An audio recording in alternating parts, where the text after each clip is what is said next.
Hi everyone, welcome to study IAS. मेरा नाम है अदिति और आज मैं आप लोगों के लिए एक नई वीडियो लेकर आई हूँ। अब ये वीडियो जो है वो बात कर रही है आपके आईएएस एग्जाम की एलिजिबिलिटी पर कि कितने नंबर ऑफ अटेम्प्ट्स होते हैं और क्या एज लिमिट है। तो गाइज, जैसे कि आपको हाल ही में पता है कि सुप्रीम कोर्ट में इस चीज पर बात चल रही थी कि जो स्टूडेंट्स थे जिन्होंने 2020 में एग्जाम दिया था, यानी कि कोविड के टाइम में जो आपका 4 अक्टूबर को एग्जाम हुआ था, जिन बच्चों ने वो दिया था और जिनका लास्ट अटेम्प्ट था, उनको एक और मौका मिलने के लिए ये अभी बात चल रही थी सुप्रीम कोर्ट में, जिसमें सुप्रीम कोर्ट ने जो अपना डिसीजन है वो रिजर्व करके रखा है और इसी की वजह से आपकी यूपीएससी की जो नोटिफिकेशन थी वो थोड़ी डिले हो गई।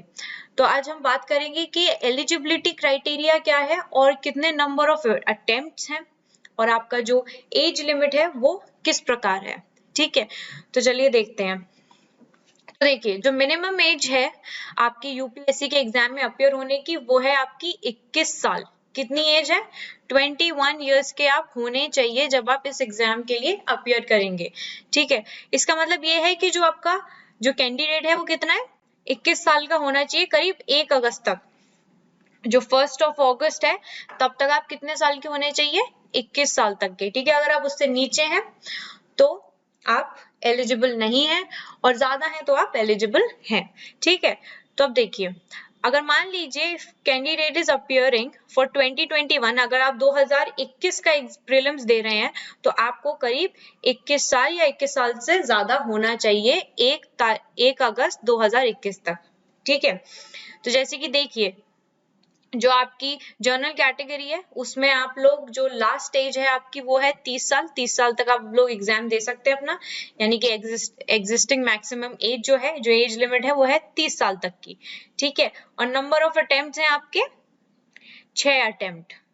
ठीक है, और अगर कॉन्सिक्वेशन कोई भी चीज ऐसी है तो आपको करीब कितने 32 साल मिल जाते हैं, यानी कि 2 साल एक्स्ट्रा। और देखिए, फिर बात करते हैं हम आपके जो शेड्यूल कास्ट और शेड्यूल ट्राइब्स के बारे में। तो जो इनकी मैक्सिमम एज है वो है आपकी करीब 35 साल।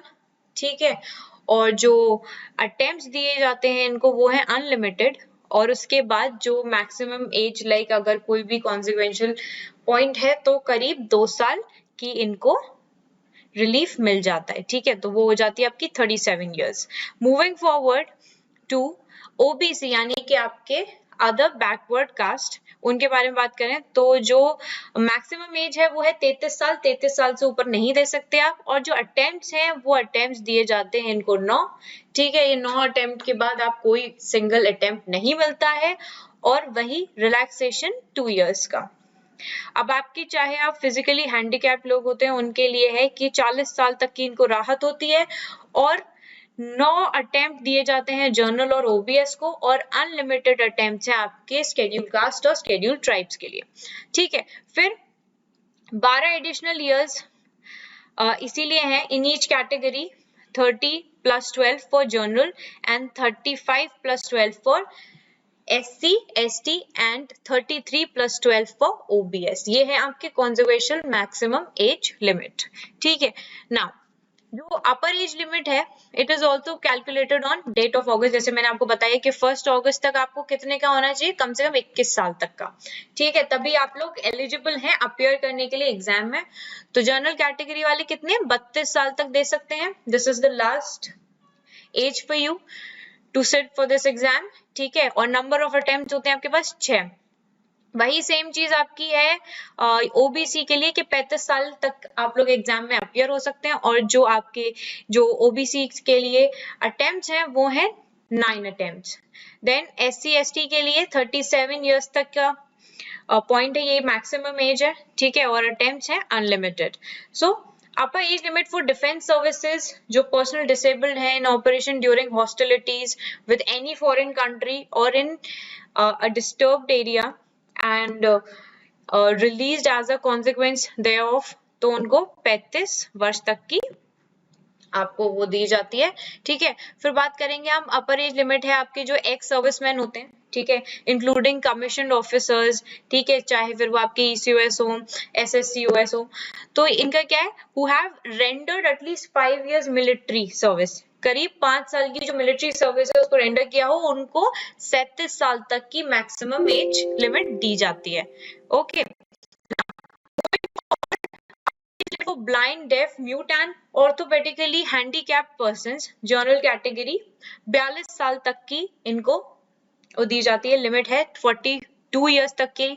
ठीक है, चाहे वो कोई भी ब्लाइंड व्यक्ति हो, डेफ, म्यूट, ऑर्थोपेडिकली हैंडीकैप्ड हो, जो हैंडीकैप्ड पर्सन है उनको 42 इयर्स तक की उनकी मैक्सिमम वो है, तब तक वो अपीयर हो सकते हैं। Okay, now apart from the mention limits, अब जो ऊपर जितनी भी मेंशन लिमिट्स हैं उसके अलावा जो ओबीसी, एससी और एसटी कैंडिडेट्स हैं, they will get benefit of cumulative age relaxation. ठीक है, इनको एक बेनिफिट मिलता है जो आपको क्यूमुलेटिव एज रिलैक्सेशन है उसका, यानी कि जो रिलैक्सेशन है that gets added in the special cases. जो स्पेशल केसेस होते हैं उसमें वो रिलैक्सेशन हो जाती है ऐड, जैसे कि अब कोई ओबीसी है और प्लस एक्स सर्विसमैन है, तो यानी कि जो एज मतलब जो आपका एक्सटेंशन हो जाएगा वो हो जाएगा 3 + 5 यानी कि 8 इयर्स तक का। ठीक है, तो वो व्यक्ति ही और शी कैन अपीयर, जो अपर एज लिमिट हो जाएगी वो हो जाएगी करीब 40 की। ओके, 40 इयर्स की।